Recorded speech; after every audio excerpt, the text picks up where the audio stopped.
হঠাৎ করে আমার ঘুম ভেঙে যায়। আমি ঘুম থেকে উঠে দেখি কাকিমা আমার সাথে কেমন যেন আচরণ করছেন। আমি বললাম, কাকিমা, আপনি আমার সাথে কি করছেন? কাকিমা আমাকে বলল, আমি তোমার সাথে কি করছি তুমি দেখছো না? তুমি এত কথা বলতেছ কেন? আমি যা করছি তুমি আমাকে তা করতে দাও। কাকিমার ধমকে আমি খুব ভয় পেয়ে গেলাম। আমি বললাম, আচ্ছা ঠিক আছে কাকিমা, তোমার যা মন চায় তা কর। তারপর হঠাৎ করে কাকিমা যেন একটু উন্মাদ হয়ে গেল। উন্মাদ হয়ে কাকিমা এই ঝড় বৃষ্টির রাতে আমার সাথে যা করল তা শুনলে বন্ধুরা, তোমাদের মাথা গরম হয়ে যাবে। বন্ধুরা, গল্পটি অনেক অনেক ইন্টারেস্টিং। আশা করি গল্পটি শুনিয়ে তোমরা অনেক মজা পাবে। বন্ধুরা, তোমাদের আমার ছোট্ট একটি অনুরোধ, তোমরা দয়া করে আমার চ্যানেলটিকে সাবস্ক্রাইব করে আমাকে সাপোর্ট করবা। হ্যালো বন্ধুরা, আমি ফারদিন। এটা আমার ছদ্মনাম।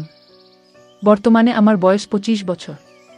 আজকে আমি তোমাদের মধ্যে যে গল্পটি বলবো, তখন আমার বয়স ছিল 13 কিংবা 14 বছর। আমার কাকা ছিলেন একজন ছোটখাটো ব্যবসায়ী। মাঝে মধ্যেই কাকা যখন ব্যবসার কাজে বিভিন্ন জায়গা চলে যেতেন, তখন 3 দিন 4 দিন এমনকি 1 সপ্তাহ পর্যন্ত বাড়ির বাইরে থাকতেন। যখনই কাকা বাড়িতে থাকতেন না, তখনই কাকিমাদের বাড়িতে আমাকে থাকতে হতো। কারণ এক হচ্ছে কাকিমার বিয়ে হয়েছে মাত্র বছর 2 কাকিমার এখনো কোনো সন্তানাদি হয়নি। আর 2 হচ্ছে কাকিমা একলা একলা থাকতে অনেক ভয় পেতেন। কাকা যখন ব্যবসার কাজে বিভিন্ন জায়গা চলে যেতেন এবং বাড়িতে আসতে পারতেন না, তখন কাকিমা একলা একলা রাতে থাকতে পারতেন না। তিনি খুব ভয় পেতেন। আমাদের বাড়িটা খুব নির্জন ছিল। আমাদের বাড়িতে আর কোনো ছেলে মেয়ে ছিল না। আমার কাকা তো সবে মাত্র কিছুদিন হলো বিয়ে করেছেন। আর আমি আমার বাবার একমাত্র সন্তান। আমাদের কোনো ভাই বোন ছিল না। আমাদের বাপ চাচা মিলে মোট 2 জন, আমার আব্বু এবং আমার কাকা। অর্থাৎ এক কথায় বলতে গেলে এই বাড়িতে 14-15 বছরের ছেলে যদি থাকে, তাহলে শুধুমাত্র আমি। রাতে কাকিমা যখন একা একা বাড়িতে থাকতেন, তখন কাকাই আমাকে বলতেন, তোর কাকিমা একা একা থাকলে সে অনেক ভয় পায়। বাড়িতে তো আমাদের অন্য কোনো মানুষ নাই। তুই আমাদের ভাইয়ের ছেলে হলে কি আর আমার ছেলে হলে কি? তুই তো আমাদের একমাত্র ছেলে। তুই তো জানিস আমি একটা ছোটখাটো ব্যবসা করি। আমাকে মাঝে মধ্যেই ব্যবসার কাজে বাইরে থাকতে হয়।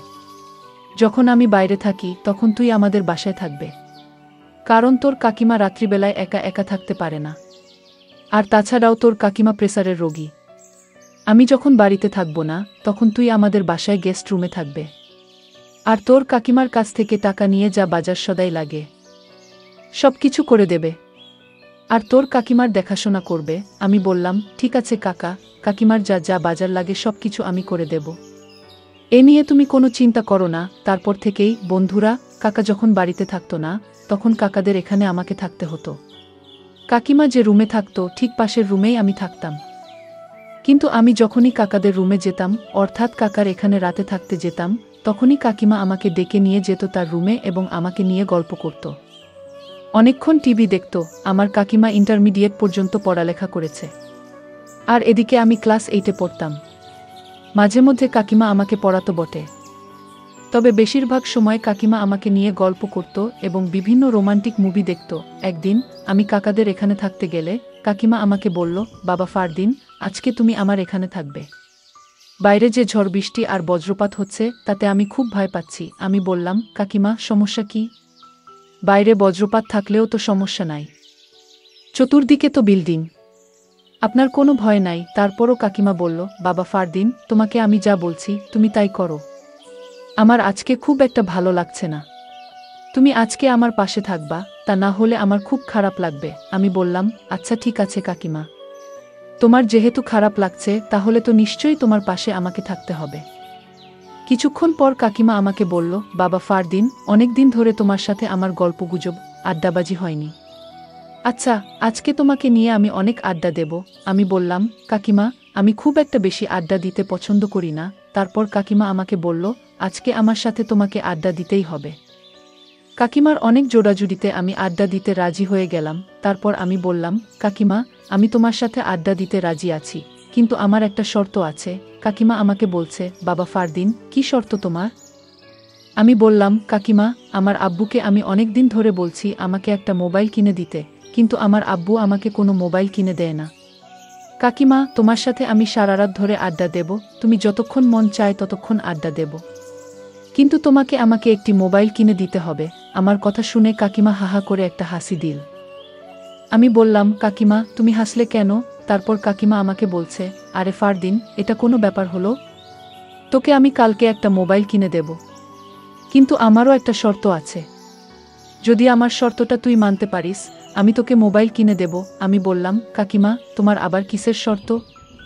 ঠিক আছে, যদি তুমি আমাকে মোবাইল কিনে দাও, তাহলে তুমি যে কোনো শর্ত দাও, আমি মেনে নেব। তারপর কাকিমা বলছে, আচ্ছা ঠিক আছে, তাহলে আজকে রাত্রে আমি যা বলি তুই সেটা করবি। আমি বললাম, আচ্ছা ঠিক আছে, যদি তুমি আমাকে মোবাইল কিনে দাও, তাহলে তুমি যা বলবে আমি তাই করব। এভাবে কাকিমার সাথে কথা বলতে বলতে গল্প করতে করতে সময় কেটে যাচ্ছে, কখন তা বুঝতেই পারিনি। গল্প করতে করতেই আমি লক্ষ্য করলাম কাকিমা আমার দিকে কেমনভাবে যেন তাকিয়ে রয়েছেন। কাকিমার তাকানোর মধ্যে যেন একটা রহস্য লুকিয়ে আছে। আমি বললাম, কাকিমা যা মন চায় তা করুক, কাকিমা যা বলে আমি তাই করব, এর বিনিময়ে তো আমি একটা মোবাইল পাব। এই ভেবে কাকিমার শর্তে রাজি হয়ে গেলাম। তারপর আমি কাকিমাকে বললাম, কাকিমা এবার বলো তোমার শর্তটা কি? কাকিমা বলল, আরে ফারদিন, এত তাড়াহুড়ো করছিস কেন? আস্তে আস্তে তোকে আমি সব বলছি। আমার যে কি শর্ত তা তুই রাত হলেই বুঝবি। এবার চলো আমরা শুয়ে পড়ি। আর এদিকে বাইরে প্রচুর ঝড় বৃষ্টি হচ্ছে। কিছুক্ষণ পর কাকিমা আমাকে বলল, বাবা ফারদিন, আজকে আমার খুব খারাপ লাগছে। এই যে এই মলমটা নাও, এই মলমটা নিয়ে আমাকে একটু মাথায় মালিশ করে দে, তাহলে মনে হয় একটু ভালো লাগবে। তারপর আমি আর কি করব, বাধ্য ছেলের মতো হয়ে কাকিমার মাথায় মালিশ করতে শুরু করলাম। একদিকে আমি মালিশ করতেছি, আরেকদিকে কাকিমা কেমন যেন অদ্ভুত অদ্ভুত আওয়াজ করতেছেন। আমি বললাম, কাকিমা তুমি এরকম অদ্ভুত আওয়াজ করতেছ কেন? কাকিমা বলছে, আরে বাবা তুই এটা বুঝবি না, তোকে যা বলছি তাই কর। আমি বললাম, ঠিক আছে কাকিমা। এই বলে বাধ্য ছেলের মতো কাকিমার শিখানো অনুযায়ী আমি তাকে মালিশ করতে শুরু করলাম। এভাবে মালিশ করতে করতে কাকিমা হঠাৎ করে ঘুমিয়ে পড়লেন। আমিও ঘুমিয়ে পড়লাম। গভীর রাতে ঘুমের মধ্যে আমি অনুভব করলাম কেউ আমার সাথে যেন ভিন্নরকম কিছু করার চেষ্টা করছে। এরকম পরিস্থিতিতে হঠাৎ করে আমার ঘুম ভেঙে যায়। আমি ঘুম থেকে উঠে দেখি কাকিমা আমার সাথে কেমন জানি করছে। আমি বললাম, কাকিমা আপনি আমার সাথে কি করছেন?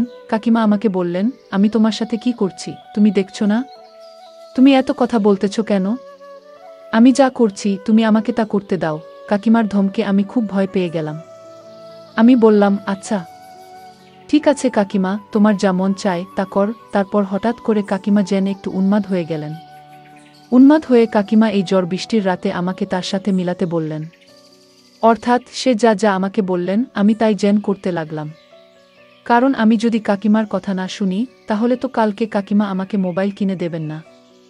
একটা মোবাইলের আশায় কাকিমা যা বলছেন আমাকে তাই করতে হলো। তারপর কাকিমা আমার সাথে এমন কিছু করতে লাগলেন যার ফলে আমার অবস্থা খুব খারাপ হয়ে যেতে লাগলো। তখন আমি কাকিমাকে বললাম, কাকিমা তুমি আমাকে যে কাজ করার ইঙ্গিত দিচ্ছ সেটা করা কি ঠিক হবে? কাকা জানতে পারলে মনে কষ্ট পাবেন। তখন কাকিমা আমাকে বললেন, ফারদিন তোমার কি মোবাইল লাগবে না? আমি বললাম, হ্যাঁ কাকিমা লাগবে। তোমার যদি মোবাইল লাগে তাহলে তোমাকে আমার সাথে আজকে একটা কিছু করতে হবে, তাহলেই কেবল তুমি মোবাইল পাবে। তারপর কাকিমা আমার সাথে এমন কিছু করলেন যা আমার মুখে ভাষায় প্রকাশ করা অসম্ভব। আমিও তখন নিয়ন্ত্রণ হারিয়ে যা করার তাই করলাম। তারপর কাকিমার ইচ্ছামতো আমার সাথে অনেকক্ষণ বিনোদন করলেন। একটা পর্যায়ে তিনি ক্লান্ত হয়ে গেলেন। তারপর আমি কাকিমাকে বিনয়ের সাথে বললাম, কাকিমা কাকার সাথে কখনো এরকম কিছু বলবেন না, আপনাকে অনুরোধ করলাম। কাকা জানতে পারলে আমাকে মেরে ফেলবে। তখন কাকিমা বললেন, আরে পাগল, তুমি এই বিষয় নিয়ে কোনো চিন্তা করো না। তুমি তো আমার কথায় থাকছো তাই না? তোমার কাকা জানবে কি করে? এখানে তুমি আর আমি ছাড়া তো কেউ নেই। ফারদিন তুমি অনেক সুন্দর, তোমাকে আমার অনেক পছন্দ, তুমি কিউট একটা ছেলে। তোমাকে আমি অনেক ভালোবাসি, কিন্তু আমি তোমাকে কখনো বলতে পারিনি। তোমাকে নিয়ে বিনোদন করা আমার অনেক দিনের শখ। আজকে তুমি আমার ইচ্ছা পূরণ করছো। ঠিক আছে ফারদিন বন্ধুরা, তারপর আমি আর কি করব?